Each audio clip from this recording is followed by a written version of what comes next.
Assalamualaikum warahmatullahi wabarakatuh.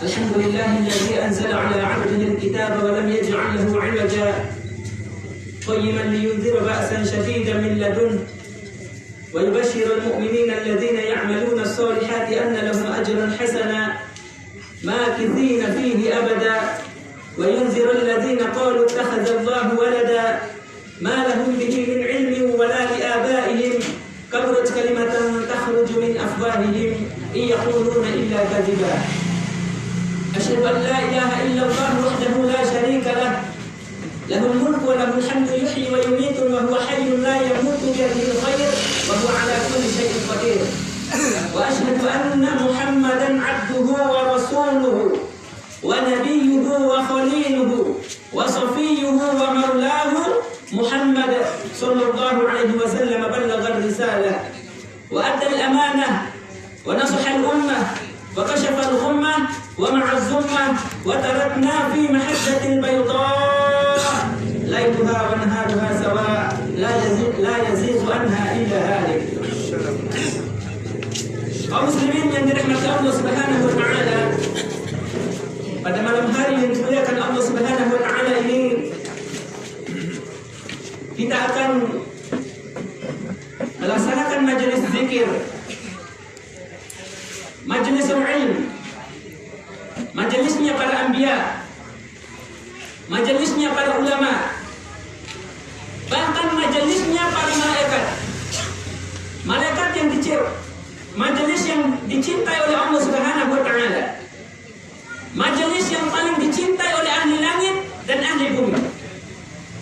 Majelis yang menghasilkan pahala, majelis yang menggugurkan dosa, majelis yang mengangkat derajat seseorang, majelis yang menurunkan rahmat, majelis yang menimbulkan keberkahan, majelis yang menenangkan jiwa, majelis yang meningkatkan iman, majelis yang menghilangkan ambisi dunia, majelis yang selalu mengingatkan kepada kita kepada kematian, majelis yang selalu memberikan motivasi kepada kita untuk selalu beramal kepada Allah Subhanahu wa taala.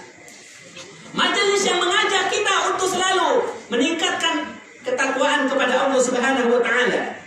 Majelis yang mengajak kita untuk berpikir bagaimana mengumpulkan amal sebanyak-banyaknya untuk menjadi bekal nanti di hari kiamat. Ini adalah majelis yang sangat bermanfaat. Maka oleh karena itu wahai kaum muslimin yang dirahmati Allah Subhanahu wa taala, Lemah Dekanso akan menyampaikan satu hadis Rasulullah agar kita semua tidak putus asa berada di tempat yang mulia ini, agar kita semua semangat untuk mendengarkan ceramah yang sangat bermanfaat ini. Rasulullah Shallallahu Alaihi Wasallam bersabda, tidaklah seseorang atau satu kelompok berada di masjid dari masjid-masjid Allah Subhanahu Wa Taala, mereka saling membaca Al-Quran, mempelajari Al-Quran, kecuali Allah Subhanahu wa taala akan menurunkan ketenangan dalam jiwanya. Malaikat akan menaunginya. Kemudian Allah Subhanahu wa taala akan menurunkan rahmat kepada mereka. Dan Allah Subhanahu wa taala akan membanggakan mereka di hadapan ahli langit. Subhanallah. 4 hal inilah yang kita dapatkan pada malam hari ini dikarenakan daita keboro taleki di majelis yang sangat mulia ini.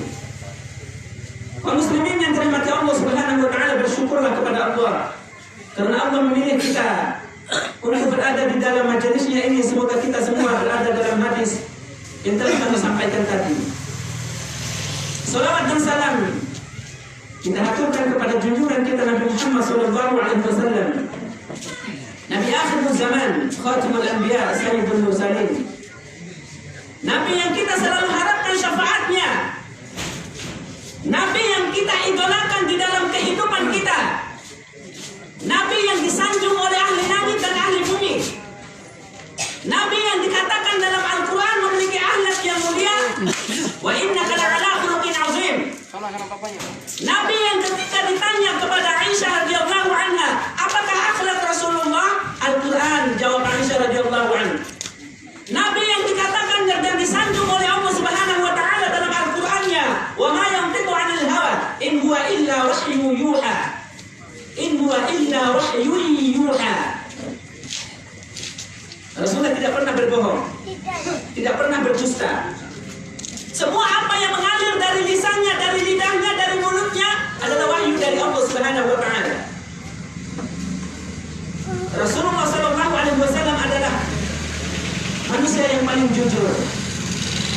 Sampai di masa jahiliyah, orang-orang Quraisy atau orang-orang di masa jahiliyah sebelum Rasulullah diangkat menjadi seorang nabi, beliau sudah dikenal dengan Al-Amin, orang yang dapat dipercaya, orang yang jujur, tidak pernah berbohong, tidak pernah mengingkari janji. Itulah Rasulullah sallallahu alaihi wasallam. Nabi yang kata Rasulullah sallallahu alaihi wasallam semua umat harus mencontohinya, karena Rasulullah sallallahu alaihi wasallam adalah suri teladan kita. Laqad kana lakum fi Rasulillahi uswatun hasanah. Nabi yang selalu menyayangi umatnya. Bahkan sebelum Rasulullah sallallahu alaihi wasallam wafat, ummati, beliau mengatakan ummati, mengingat umatnya. Nabi yang telah mengkhabarkan kita semua yang menjadi umatnya pada akhir zaman, sesungguhnya beruntunglah orang-orang yang akan menjadi saudaraku, kata Rasulullah sallallahu alaihi wasallam. Para sahabat bertanya, ya Rasulullah, apakah madhab lainnya saudara kita? Kemudian kata Rasulullah sallallahu alaihi wasallam, lainnya. Gomidawa adalah sahabatku. Saudaraku adalah yaitu yang akan datang nanti di akhir zaman. Mereka belum pernah melihatku, tapi mereka mengikutiku dan mencintaiku seakan-akan mereka telah bertemu denganku. Berarti kita semua memiliki kesempatan untuk menjadi saudaranya Rasulullah. Kita semua memiliki kesempatan untuk menjadi sahabat, menjadi saudara Rasulullah SAW nanti di hari kiamat, wahai kaum muslimin. Karena sudah dikabarkannya dalam hadis yang sahih. Mereka belum pernah melihatku, mereka tidak semasa denganku, tapi mereka mencintaiku dan mengikuti sunnahku seakan-akan mereka telah berjumpa denganku. Masya Allah, semoga Allah Subhanahu wa taala menjadikan kita semua sebagai umat Rasulullah sallallahu alaihi wasallam yang setia terhadap sunnah-sunnahnya, sehingga kita akan layak menjadi orang yang akan mendapatkan syafaat Rasulullah sallallahu alaihi wasallam. Kaum muslimin yang dirahmati Allah Subhanahu wa taala, tadi malam kita sudah menyampaikan tentang perkara yang sangat agung, yaitu yang berkaitan dengan kado terindah untuk ayah dan ibu yang telah meninggalkan kita. Dan sekarang kami akan menyampaikan permasalahan yang jauh lebih indah lagi, yang jauh lebih bermanfaat lagi, yaitu sebab-sebab azab kubur dan cara selamat darinya. Sebab-sebab kita diazab di dalam kubur dan bagaimana cara kita untuk selamat darinya, dari azab kubur tersebut. Maka Al-Matakasau akan menjelaskan tentang azab-azab di dalam kubur. Kemudian sebab-sebabnya, bagaimana cara kita menghindar darinya atau selamat darinya. Dalam hadis yang diriwayatkan oleh Imam Bukhari dan Muslim dari Ibnu Abbas radhiyallahu anhu, marra Nabi sallallahu alaihi wasallam di qabrain. Dari Ibnu Abbas adalah anak paman Rasulullah, Al-Abbas bin Abdul Muttalib. Ibnu Abbas adalah termasuk keponakan dari istri Rasulullah sallallahu alaihi wasallam, Maimunah. Karena Maimunah adalah kakak kandung atau saudara kandung dengan istrinya Al-Abbas bin Abdul Muttalib. Maka hubungan Ibnu Abbas dengan Rasulullah SAW sangat dekat sekali. Dari pihak Rasulullah, dari pihak istri Rasulullah, dari pihak Rasulullah adalah campur amanah Rasulullah, dari pihak inana campur inana bo wei Rasulullah sallallahu alaihi wasallam. Inilah Ibnu Abbas. Ibnu Abbas juga memiliki saudara namanya Al-Fadl. Makanya Al-Abbas bin Abdul Muttalib memiliki laqab atau panggilan Abu Al-Abbas. Saudaranya Ibnu Abbas, sedikit kita jalan-jalan dulu ke kisah sahabat, adalah salah satu seorang sahabat yang paling ganteng saat itu. Yang kalau orang melihat atau wanita melihat katanya, eta sebetulnya pasti terfitnah. Maka suatu saat ada seorang remaja, remuji, yaitu perempuan remaja, datang kepada Rasulullah dan bertanya. Pada saat itu ada Al-Fadl. Kemudian Rasulullah SAW mengambil kepalanya Al-Fadl, diarahkan ke sebelah kiri. Artinya jangan sampai dilihat oleh wanita itu. Dan jangan sampai dia melihat wanita tersebut. Sebelum turun ayat cadar. Sebelum turun ayat cadar. Ibnu Abbas radhiyallahu anhu adalah termasuk sahabat Rasulullah yang paling dekat dengan Rasulullah. Beliau bahkan ketika kecilnya sering bermalam di rumah bibinya tersebut. Sampai suatu saat ketika Rasulullah SAW bangun untuk melaksanakan sholat tahajud, beliau berdiri di sebelah kiri. Beliau berdiri di sebelah kanan. Kemudian Rasulullah SAW mengambil kepalanya kemudian diarahkan ke sebelah yang lain. Jadi Ibnu Abbas memiliki peluang sangat besar untuk mendengarkan, untuk menyaksikan, untuk melihat secara langsung perkataan, perbuatan, ketetapan, sifat Rasulullah SAW. Salah satu hadis yang akan kami sampaikan tadi, yang setelah kami sampaikan tadi, bahwasanya Rasulullah SAW bersabda, Rasulullah SAW pernah nampak di Tandorate, melewati 2 kuburan. Kemudian Rasulullah SAW bersabda, sambil menunjuk kepada kedua kuburan itu, sesungguhnya si dua di antara mereka sedang diazab oleh Allah Subhanahu Wa Taala. Sesungguhnya si dua di antara kuburan mereka sedang diazab oleh Allah Subhanahu Wa Taala. Wa ma yu'adzibani fi kabir. Innahu kabir. Dan saya khawatir azab dikarenakan dosa besar, tapi besar di sisi Allah Subhanahu Wa Taala. Siapakah mereka? Yang pertama kata Rasulullah SAW, seorang yang menyebar atau jalan di depan manusia, kemudian menyebarkan aib, gosip, hasad, dengki, iri, menjelekkan nama temannya, menceritakan keburukan-keburukan temannya, memfitnah temannya, nuntuk ke ihalenga. Inilah satu golongan yang pertama yang diazab di dalam kubur. Berarti salah satu sebab yang menjadikan kita diazab di dalam kubur adalah namimah. Fitnah, dengki, iri, hasad. Penyakit-penyakit hati itu. Dan penyakit hati ini susah disembuhkan. Tidak ada dokter manapun yang bisa membelah dadanya kemudian mengambil penyakit ini dan dibuang. La wallahi, ada obat khusus baginya untuk menghilangkan penyakit ini, yaitu dengan tazkiyatun nufus, membersihkan jiwa. Dan itu pembahasannya besar, panjang. Kita tidak akan masuk di dalamnya. Kita hanya memberikan kunci, salah satu cara untuk menghilangkan penyakit hasad, iri, dengki, namimah, fitnah adalah dengan tazkiyatun nufus. Pembahasan tazkiyatun nufus kita akan bertemu di lain waktu. Kehati-hatian bagi kita wahai kaum muslimin yang dirahmati Allah Subhanahu Wa Taala. Ayo jaga hati kita. Aina sampai wara ingat hati dedau. Aina sampai wara iri dengki dedau. Aina bertaruh wara dau. Kemudian dari ihak ada bendai. Aina balonga dau. Kemudian ihak ada bendai. Aina mantika dau. Kemudian ihak ada bendai.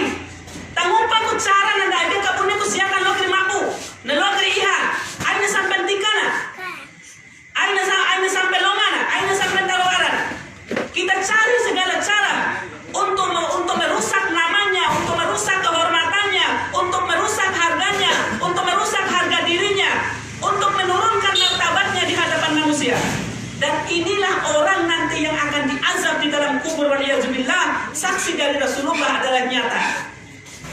Saksi dari Rasulullah adalah nyata. Jadi ada sore tadi.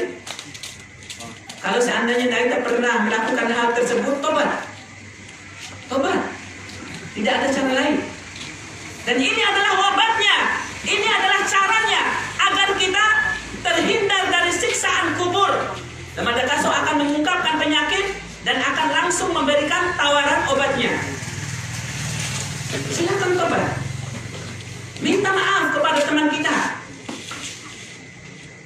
Mohon maaf. Sesungguhnya ngara iha ngara kami detong ini karena nahu bertempu una. Nahu cerita dari fulan kemudian fulan cerita dari makalai balik. Dan jika niki kencana bisa niki sarangge menceritakan tentang kehormatan dia saja waliyadzubillah. Bahaya fitnah itu. Sangat berbahaya sekali. Mohon maaf, coba saja kita menceritakan seseorang, baik itu benar atau tidak ceritanya. Kita ceritakan kepada seseorang atau kita dapat cerita tentang Mada. Padahal dikenal misalnya Mada adalah contohnya orang baik. Contoh, orangnya baik. Semoga saya menjadi orang baik, betul, amin ya Allah. Kemudian dia cerita, sesungguhnya Ustaz Akakan daki. Hanya apa? Turunlah kepercayaan. Turunlah kepercayaan. Dari turunnya kepercayaan, setiap kali ceramah Ustaz itu tidak akan didengar lagi oleh siapapun. Padahal semua yang mengalir dari lisannya, dari mulutnya adalah semuanya perkataan Allah Subhanahu wa taala dan sunnah Rasulullah sallallahu alaihi wasallam. Semuanya mengajak kepada kebaikan dan menghindar dari keburukan. Mengajak kepada surga dan menjauhkan diri dari neraka. Dari gara-gara satu mulut atau satu fitnah tersebar, akhirnya menjangkit penyakit itu dan merusaklah harkat dan martabat seseorang. Maka oleh karena itulah Rasulullah SAW saking dahsyatnya pengaruh fitnah, pengaruh namimah, kemudian iri, hasad, dengki ini luar biasa sekali. Sampai dimasukkan ke dalam golongan orang-orang yang akan mendapatkan siksaan dalam kubur. Dan lembu ate wati tobat dari lembu ate. Suan diru undai kerami dai. Suan diru undai amal dai. Man kafara dalam firman Allah Subhanahu wa taala, siapa yang melakukan kekafiran, fa'alaihi kufruhu. Fa'alaihi kufruhu, maka baginya atasnya kekafirannya. Wa man 'amila shalihan fali anfusihim. Dan bagi yang melakukan kebaikan, maka untuk dirinya. Ini terdapat dalam Quran surat Rum, surat yang ke-30 ayat 44. Ini jelas wahai kaum muslimin yang dirahmati Allah Subhanahu wa taala, tinggalkan sifat iri, tinggalkan sifat dengki, tinggalkan sifat hasad. Aina boto urusan jauh. Kapuna tu cara na urun mulai kindai tage. Apa yang akan kita lakukan besok? Apa yang telah kita lakukan, baik atau benar? Muhasabah. Apa yang sedang kita lakukan sekarang, menghasilkan pahala atau tidak? Atau bahkan memproduksi dosa. Masalah dia melakukan kejelekan atau misalnya dia memiliki kecacatan, urusannya dengan Allah Subhanahu wa taala. Kalau kita cinta terhadapnya, datangi langsung kepada orangnya. Mohon maaf sebentar, udah sentikan lahir wal mede, wati tahun. Matahu adalah akhir. Jadi ain akan cara kuat, au mabe kunci. Itu solusi kalau kita mencintai saudara kita. Jangan hanya menyalahkan, tapi kita tidak memberikan tawaran mana yang bersolusi, mana yang benar yang harus dia lakukan. Oh, kalau seandainya ada syubhat, palang dakit may ulama ake, yo betul, warung may ulama mede, palang may ulama ake dibantah. Ini maksudnya hilangkan syubhat. Dan itu dengan munaqasyah, dengan berdiskusi, bukan dengan kita langsung. Dia Ustaz akar luar biasa sekali. Dia akar gahinat. Hanya menghilangkan martabat dan kehormatannya. Jadi ada beberapa hal di dalam cara menasehati seseorang. Cara menasehati seseorang adalah bukan dengan menyebarkan aibnya, yaitu dengan, kalau bahasa Inggris mungkin face to face, berdua, berhadapan secara langsung.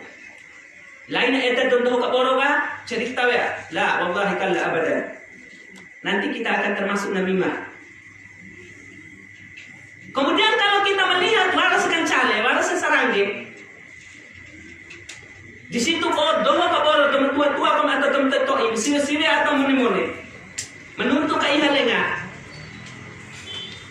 Maka alangkah bagusnya kalau seandainya tempat itu dijadikan tempat gosip. Tidak usah ada tempat itu. Karena tempat itu nanti yang akan menghantar kita ke dalam azab kubur waliyadzubillah. Golongan yang kedua atau sebab yang kedua seorang dimasukkan ke dalam azab kubur adalah mendapatkan azab kubur, yaitu orang yang makan harta anak yatim. Dan botol terjadi ada kampur kompenai. Mohon maaf terutama kalau seandainya ada saudara daika mati lalu, sedangkan dia tahu anak. Daika berarti lo terjaga ketahu umar salaja anak. Malah daika mohon maaf karena merasa arina atau merasa saena lebih memiliki hak terhadap hak anak-anak yatim itu. Tidak diperbolehkan. Alladzina ya'kuluna amwalan yatama zulma innama ya'kuluna fi butunihim nar wa sayaslawna sa'ira. Ini ayat. Ini ayat.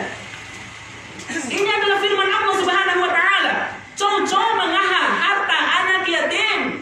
Alladzina ya'kuluna al-yatama zulma secara zalim. Secara zalim ada garis bawahnya. Secara zalim.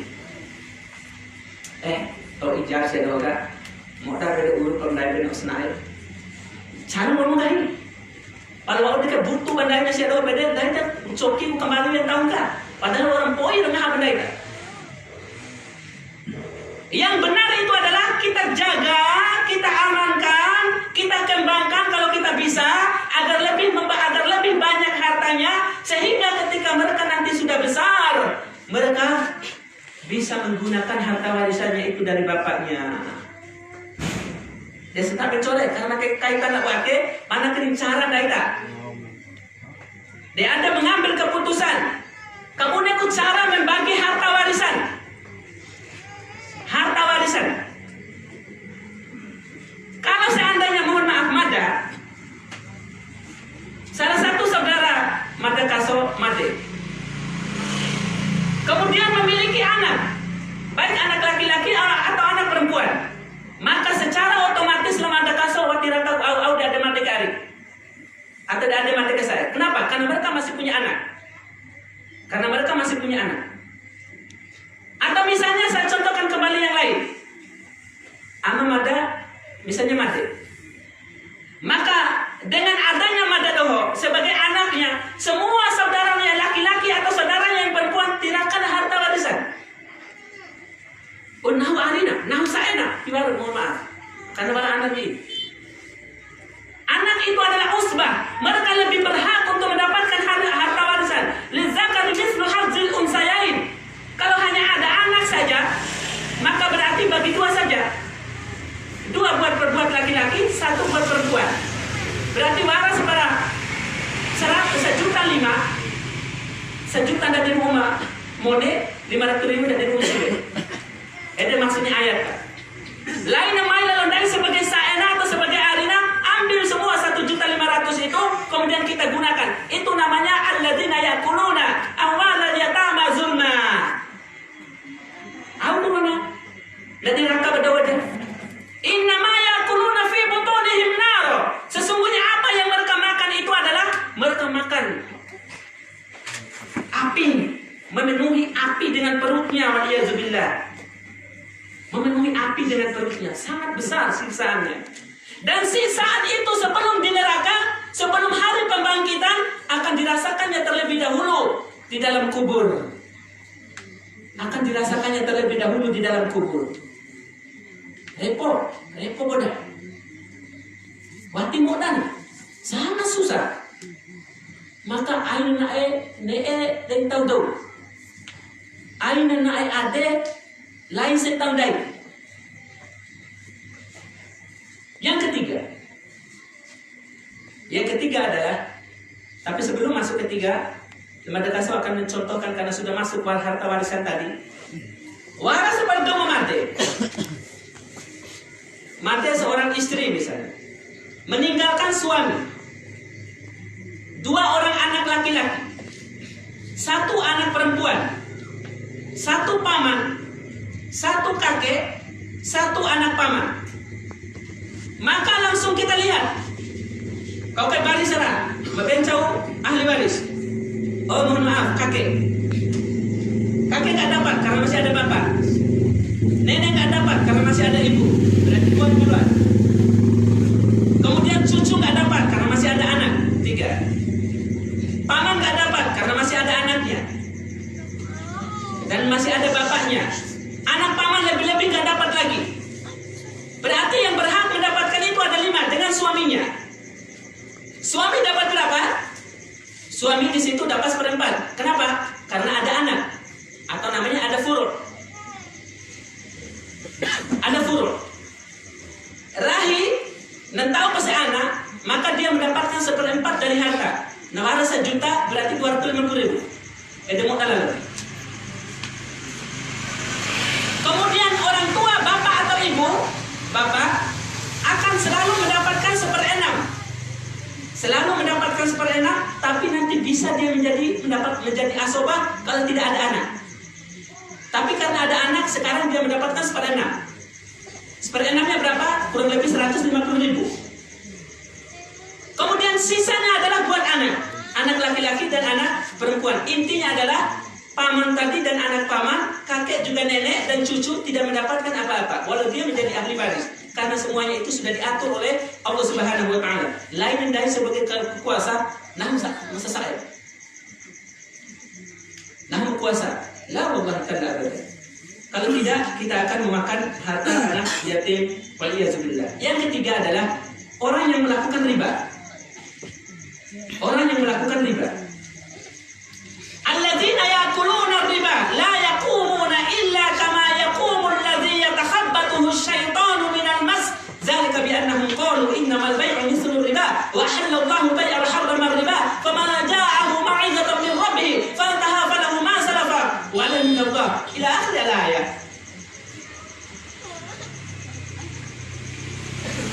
Orang yang memakan riba makin luar biasa ini, yang menjadikan azab turun di setiap desa ini karena ini masih banyak orang melakukan ini. Padahal orang jelas do mengah riba lah, do mengkelampa riba, termasuk akhirnya lainnya riba ngarana, rentenir ngarana, bahasa bojong do mengkelampa piti ngarana. Luar biasa, masih banyak terjadi di mana-mana ini. Bukan hanya, tapi saya berharap semoga di Cera tidak ada. Saya bersangka baik, insya Allah di Cera tidak ada. Kalaupun ada, insya Allah setelah mendengarkan ini akan tobat kepada Allah Subhanahu wa taala. Karena orang yang memakan riba, alladzina ya'kuluna riba la yaqumuna illa kama yaqumu alladzi yatakhabbathu asy-syaitanu minal mas. Dia tidak akan berdiri kecuali dia berdiri seperti orang yang kemasukan setan. Mohon maaf, lainnya kasar bahasa. Tapi memang inilah ayat Allah Subhanahu wa taala. Dia tidak akan berdiri, berarti nanti di dalam kuburnya dia akan merasakan hal tersebut, azab dari Allah Subhanahu wa taala, sebelum nanti akan ditimpakan azab yang lebih besar nanti di hari kiamat, yaitu dalam nerakanya ma'azallah. Semoga Allah melindungi kita semuanya. Siapa saja yang akan diazab kaitan dengan riba? Dalam hadis Rasulullah SAW disebutkan orang-orang yang akan diazab adalah yang mendapatkan ancaman, yang akan diazab di dalam kubur, terutama nanti setelah meninggal, setelah dikuburkan, baru kemudian lebih besar nanti di hari kiamat, mereka yang memberikan riba,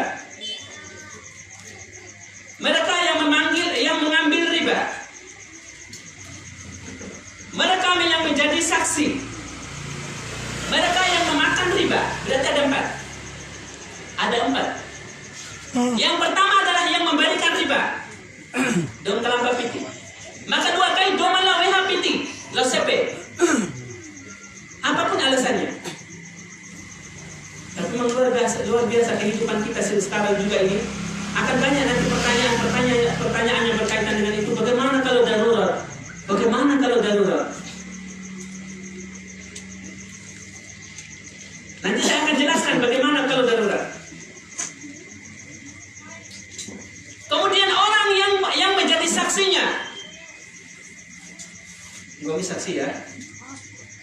bahasa itu berbihan putih. Bahasa bener-bener pere, gom ni mabade. Iyo, ka iyo lalana, iyo ngahina, ka iyo na ya dede, iyo, mada siap di azab aku mada ade kubur. Seakan-akan seperti itu. Akan cau piti, nampak sepe. Macam di azab aku mada ade kubur. Iyo, ka iyo na, mereka berdua masuk. Saksi ka iyo na, mereka bertiga masuk. Kemudian kembali ke rumah, suaminya, istrinya tahu itu adalah harta dari riba, hasil pinjaman riba, dia masih mau makan, juga kena.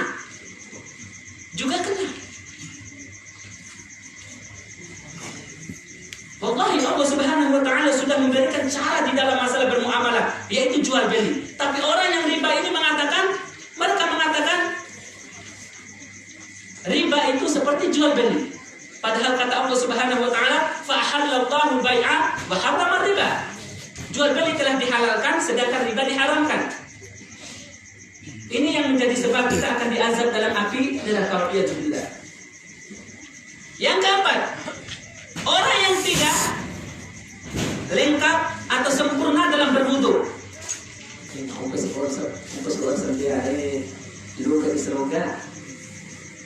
Tapi ternyata syaratnya luar biasa. Dalam hadis Rasulullah SAW, bagi orang yang tidak sempurna dalam membasuh anggota wudunya ini adalah, kata Rasulullah, wailul lil aqabi minan nar. Kalau dalam hadis itu memang teriak itu Rasulullah itu. Teriak. Karena orang yang wudu itu agak jauh, kemudian Rasulullah sambil mengeraskan suaranya, wailul lil aqabi minan nar. Celakalah bagi tumit-tumit yang tidak terbasuh. Lembu ada enggak? Lihat separuh sampai ayo kau indah mudah harap. Tunggu orang baca Al-Fatihah, boleh Al-Fatihah sama ada bacaan kedua lah. Tidak ada serta. Daripada lu udah neraka diazab dalam kubur nanti, mendingan kita terlambat 1 rakaat, tapi kita sempurna wudunya, kita juga dapat pahala dari kita berwudu dengan sempurna, kemudian kita juga akan dapat pahala dari sholat secara berjamaah. Kita terhindar dari azab kubur karena kita lalai dari membasuh anggota wudu tadi. Ini peringatan bagi kita semua wahai kaum muslimin yang dirahmati Allah Subhanahu wa taala. Kemudian yang kelima, yaitu orang yang sholat, dia akan diazab. Yang sholat bagaimana? Sholatnya lalai, sholatnya tidak sempurna, sholatnya tidak tumanina.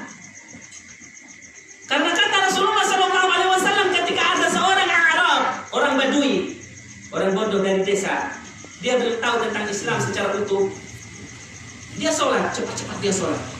Bukan dia sambil kauci salah. Lalu salam dari Rasulullah. Kemudian kata Rasulullah, fasol, fa innaka lam tusolli. Kembalilah kamu, sembahyang. Sesungguhnya kau itu persembahyang sampai 3 kali. Rasulullah SAW meniadakan sholat orang yang tidak ada tumakninanya. Allahu Akbar.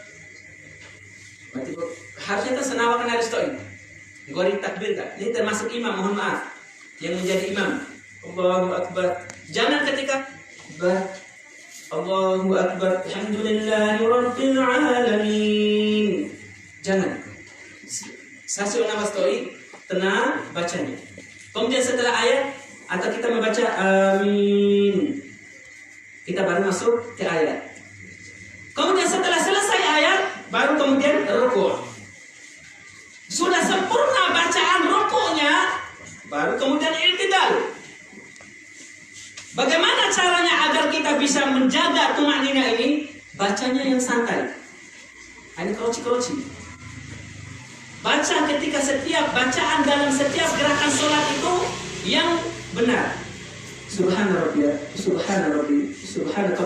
rabbana wa bihamdika Allahumma ighfir. Subhana rabbiyal a'la. Seperti itu. Kadang ada orang tuh baca cepat-cepat sekali Al-Fatihah. Alhamdulillahirabbil alamin, arrahmanir rahim, maliki yaumiddin, iyyaka na'budu wa iyyaka nasta'in, ihdinas siratal mustaqim, siratal ladzina an'amta 'alaihim ghairil maghdubi 'alaihim waladdallin.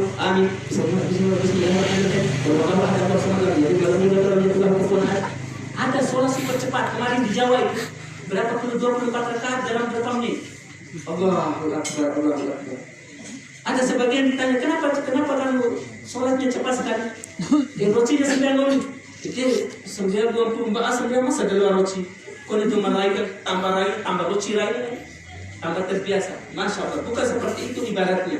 Tapi sholat itu harus ada tumaninanya, dan insya Allah setelah itulah kita akan sempurna sholatnya, dan baru sah sholat kita. Kalau tidak, maka nanti kita akan termasuk orang yang akan diazab dalam kubur. Fawailul lil musallin alladzina hum an sholatihim sahun alladzina hum yura'un. Itu berarti termasuk sahun, yura'un. Itu termasuk riya. Sholatnya karena riya. Misalnya ada seorang pemuda mau sholat, kebetulan di belakangnya calon mertuanya, hanya dia khusyuk sholatnya. Tuh sedang, maaf nampak nangis tuh. Kemudian setelah itu dia pergi ceritakan kepada orang, kalau tadi saya sholatnya khusyuk sekali karena ada calon mertua saya di belakang. Allahu Akbar. Ini adalah termasuk riya, ma'adzallah. Tapi kita lakukan semua ibadah kepada Allah Subhanahu wa taala itu adalah karena ikhlas kepada Allah Subhanahu wa taala. Karena ikhlas kepada Allah Subhanahu wa taala, bukan karena riya. Maka insya Allah dengan itu, apabila kita melaksanakan sholat dengan tumaninah, dengan ikhlas, kita berikan hak-hak di dalam bacaan sholat, di dalam gerakan-gerakan sholat, mulai dari takbiratul ihram sampai salam, maka setelah itu kita akan mendapatkan sholat yang sempurna. Masalah pahalanya adalah di sisi Allah Subhanahu wa taala. Jadi imam sering doa, Allahumma taqabbal minna sholatana wa shiyamana. Itu karena kita belum yakin, karena kita belum pasti sholat yang kita lakukan itu udah diterima belum sama Allah. Berapa ganjaran yang akan diberikannya kepada kita? Sholat asar tadi kita kira-kira berapa nilainya di sisi Allah? Kira-kira nanti berapa nanti balasannya yang akan kita terima di sisi Allah Subhanahu wa taala? Oleh karena itulah muhasabah dan muhasabah terus. Berapa kali kita hayal di dalam sholat? Bahkan mohon maaf, ada orang yang mimpi dalam sholat, terutama sholat subuh. Sholat subuh ini biasanya terjadi di pondok-pondok pesantren. Sujudnya sampai orang sudah salam dia masih sujud. Allahu Akbar. Kalau seandainya ada seperti itu, ustaznya seharusnya langsung menyuruh sholat ulang santrinya. Karena sholatnya saat itu sudah batal, dia tidur dalam sholat. Masalah sholat ini adalah luar biasa, termasuk nanti amal yang akan dihisab oleh Allah Subhanahu wa taala, yang akan menjadikan kita kalau seandainya lalai diazab di dalam kubur. Kemudian selanjutnya adalah amalan-amalan yang akan menjadikan kita terjerumus di dalam kuburan, dalam azab kubur adalah yaitu semua kemaksiatan. Seperti yang dikatakan oleh Imam At-Tahawi di dalam musnadnya, dalam kitab hadisnya, beliau mengatakan hadisnya hasan, perbuatan zina, perbuatan mencuri, kemudian perbuatan berbohong, perbuatan keji, itu akan menjadikan seseorang diazab di dalam kubur. Jemaah yang dimuliakan Allah Azza wa Jalla, sekarang kita akan masuk ke dalam bagaimana cara kita agar terhindar dari azab kubur tadi. Cara mengobatinya. Yang harus kita lakukan adalah sebelum tidur. Yang pertama, sebelum tidur, tolong kita lakukan muhasabah. Dari kegiatan kita, ibadah kita yang kita lakukan seharian tadi. Kita melakukan muhasabah setiap hari sebelum tidur, sehingga besoknya kita akan bisa menyusun kembali apa dan bagaimana seharusnya kita berlaku. Ya Allah, sholat tadi saya merasa belum sempurna karena saya datang imam sudah takbiratul ihram.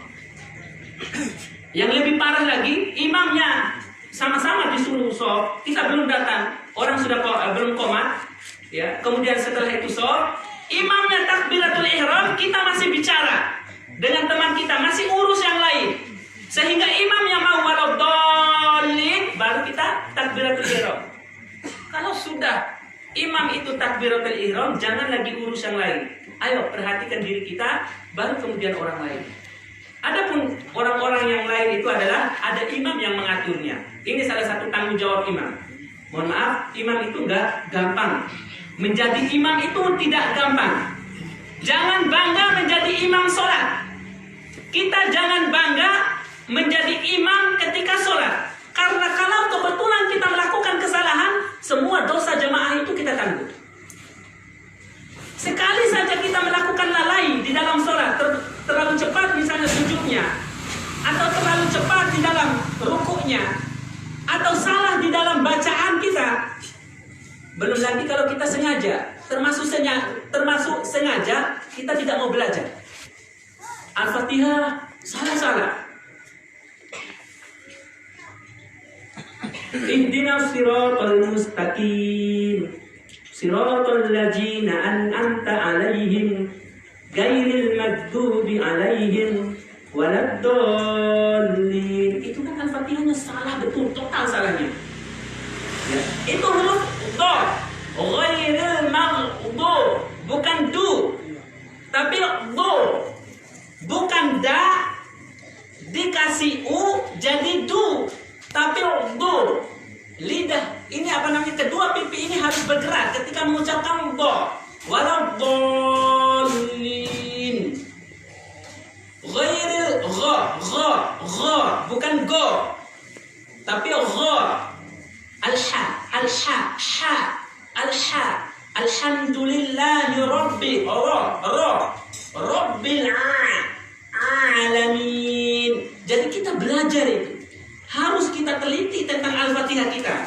Karena kalau salah di dalam membaca Al-Fatihah, itu luar biasa sekali. Luar biasa sekali. La sholata liman lam yaqra bi Fatihatil kitab. Jadi bisa saja la sholata liman lam yaqra bi Fatihatil kitab ini adalah bukan karena tidak membacanya, tapi karena salah dalam membaca. Termasuk itu. Tidak ada sholat bagi orang yang tidak membaca Al-Fatihah atau salah fatal di dalam membaca Al-Fatihah. Contoh kitanya, Alhamdulillahi Rabbil Alamin. Itu kan beda dengan alamin. Kalau alamin itu adalah alam, semesta alam. Kalau alamin itu adalah alam, sakit, orang yang sakit. Jauh perbedaannya. Gara-gara imam tidak mau belajar tentang Al-Fatihah, akhirnya salah ketika membaca Al-Fatihah, menjadikan makmum mendapatkan dosa, dan dia akan menanggung dosanya. Maka oleh karena itulah, mohon maaf, kalau seandainya di dalam masalah imam ini, tolong kita betul-betul perhatikan sebelum kita membawa ayat yang mau kita baca di dalam sholat, murojaah dulu, belajar dulu, huruf per hurufnya kita pilih-pilih, ya. Kita jelaskan satu persatu, kita latihan sudah benar atau enggak, atau masih salah. Karena ini akan menjadi sebab kita semua nanti akan diazab dalam api neraka. Waliyadzubillah. Semoga Allah Subhanahu wa taala menjauhkan kita dari azab Allah Subhanahu wa taala baik dalam kubur ataupun dalam neraka. Muhasabah. Yang kedua, taubat. Kalau kita udah tahu kita melakukan salah, ya taubat. Taubat kepada Allah Subhanahu wa taala. Seperti Amr bin Al-As, muhasabah dirinya, enggak mungkin, gimana Rasulullah itu ya, mereka cuma sedikit orangnya tapi kok bisa menang ya kalau dalam peperangan ya. Kita ini satu persatu mau ikuti mereka, tapi kenapa kita masih jadi kafir saja, tidak mau ikut Rasulullah? Hanya muhasabah. Setelah muhasabah, mereka bertaubat dan datang kepada Rasulullah mengungkapkan keislamannya, asyhadu an la ilaha illallah wa asyhadu anna Muhammadar Rasulullah. Wa asyhadu anna Muhammadar Rasulullah. Begitu setelah itu datang Khalid bin Walid, temannya. Kemudian masuk lagi ketika tahun 8 kenabian, ya, Afwan 8 Hijriah, Fatuh Makkah, masuklah anaknya Abu Jahal, yaitu Ikrimah bin Abu Jahal. Ini adalah contoh-contoh kaum muslimin yang dirahmati Allah Subhanahu wa taala terhadap orang yang taubat dari kesalahannya. Saya akan bercerita 2 kisah. Mungkin pernah saya sampaikan, tapi tidak apa kita sampaikan kembali tentang orang yang bertaubat. Ada 2 saudara. Yang satunya adalah ahli ibadah, yang satunya ahli maksiat. Suka sering ke diskotik, yang satunya sering ke masjid. Akhirnya pada malam itu mereka berpikir, Rahim sesayo, maaf ibadah. Bagaimana ya rasanya pergi ke diskotik itu? Enak nggak ya? Coba dulu sekali. Kemudian kata yang adanya yang ahli maksiat, bagaimana ya rasanya beribadah itu? Enak apa tidak? Akhirnya mereka tukaran, tapi mereka tidak sepakat, tidak saling tahu. Ketika mereka datang, yang kakaknya ternyata mati di diskotik, yang satunya mati di dalam di ibadah. Ini adalah makna taubat. Yang adanya ini kisahnya yang kita ambil, kisahnya yang kita ambil. Maka insya Allah, kemudian kisah lagi yang lain. Ada seorang yang 99 telah membunuh, bertanya kepada orang yang ahli ilmu, apakah dosa saya masih bisa diampuni oleh Allah atau tidak? Tidak, kamu sudah terlalu banyak bermaksiat. Hanya dia lengkapi jadi 100, dia bunuh orang itu, dia ketemu ulama. Bagaimana syaratnya? Kamu harus hijrah kalau mau diampuni dosamu. Akhirnya dia hijrah. Di pertengahan jalan atau di tengah jalan dia meninggal. Akhirnya datanglah dua malaikat, malaikat rahmah dan malaikat azab, datang memperebutkan mayat ini. Ini buat saya, kata malaikat azab. Bukan, ini buat saya, kata malaikat rahmat. Mereka berdebat. Kemudian disimpulkanlah, kalau begitu kita ukur dari tempat dia maksiat dengan tempat matinya, kemudian dari tempat matinya ini di tempat hijrahnya. Kira-kira mana yang paling dekat? Kalau masih dekat dengan tempat maksiat, berarti dia akan diazab. Kalau dia sudah jauh dengan maksiatnya atau sudah dekat dengan tempat hijrahnya, maka berarti dia akan masuk surga. Kemudian atas izin Allah Subhanahu wa taala, Allah meluaskan tempat dari maksiat menuju matinya tadi, kemudian mendekatkan dengan tempat hijrahnya, kemudian diambil oleh malaikat rahmat. Ini adalah hikmah dari taubat kepada Allah Subhanahu wa taala. Ayo taubat dari riba tadi, taubat dari gosip tadi, taubat dari kencing sambil berdiri itu ya. Begitu kita belum jelaskan kencing sambil berdiri. Ini kemarin ada yang sempat, mohon maaf, memberikan masukan kepada kita untuk masalah kaum laki-laki katanya. Karena memang di dalam masalah kencing ini yang jatuh rata-rata laki-laki. Karena sengaja edah kemuka. Ketika kita masuk ke dalam WC, kita sudah siap tempat dengan pakaian kita, kemudian kita kencing sambil berdiri. Apa yang akan hasilnya nanti? Sefinta kan? Dengan sefinta, sedibajur, serawan dari tanda disembah kita ini. Kemudian kita gunakan untuk sholat, batal sholat kita itu. Karena salah satu syarat untuk sholat itu adalah, yaitu apa kemarin? Bersih dari hadas dan najis. Bersih dari hadas dan najis. Kita sudah jelaskan di masjid besar kemarin. Maka insya Allah kita berharap kepada kita semua untuk menghidupkan, meramaikan pengajian tersebut. Dengan itu akan hilang kebodohan dalam jiwa kita, dan kita akan mengetahui tentang ilmu-ilmu agama berdasarkan hadis-hadis dan dalil-dalil syar'i. Ini peringatan buat kita semua, para laki-laki. Jangan sampai kita kencing sambil berdiri. Terutama ketika mau melaksanakan sholat. Gori tari losa wudu. Subhanallah. Imam Malik rahimahullah ta'ala menjelaskan tentang masalah kencing berdiri ini ada dua. Ada makruh litanzih, ada makruh litahrim. Ada makruh litahrim. Imam Malik rahimahullah ta'ala kalau seandainya di tempat yang empuk, kita yakin bahwasanya waktu sepinta dari kita dekan daerah, maka di situ makruh litanzih. Tapi kalau makruh, namanya makruh itu dibenci sama Allah Subhanahu wa taala. Jadi tidak ada yang membolehkan ulama, tidak ada yang membolehkan kencing sambil berdiri. Kemudian mohon maaf, kalau seandainya bisa di setiap tempat itu, di setiap WC itu, walaupun kita WC khusus buat kencing, harus ada lubang. Harus ada lubang khusus untuk kita buang kencing itu, sehingga orang tidak duduk kemudian langsung kencing. Karena nanti akan lari di tempat-tempat di tehel di bawah itu, datang orang selanjutnya akan injak. Waliyadzubillah. Semoga Allah Subhanahu wa taala melindungi kita semua dari hal ini. Inilah hal-hal yang bisa menjadikan kita akan diazab dalam neraka. Dan dua solusi tadi sudah kita sampaikan. Yang ketiga adalah yaitu sebanyak berdoa kepada Allah Subhanahu wa taala, semoga Allah memberikan bimbingan kepada kita, memberikan ilham kepada kita, selalu membimbing kita semua di dalam perkara agama ini, sehingga kita semua selamat di dunia dan selamat di hari kiamat nanti. Ini saja yang bisa kita sampaikan. Adapun pembahasan-pembahasan yang lainnya kita akan perluas di waktu yang lain. Insyaallah nanti malam kita akan ketemu lagi di Masjid Besar Biha. Semoga Allah Subhanahu wa taala merahmati kita semua. Walhamdulillahirabbil alamin. Wassalamualaikum warahmatullahi wabarakatuh.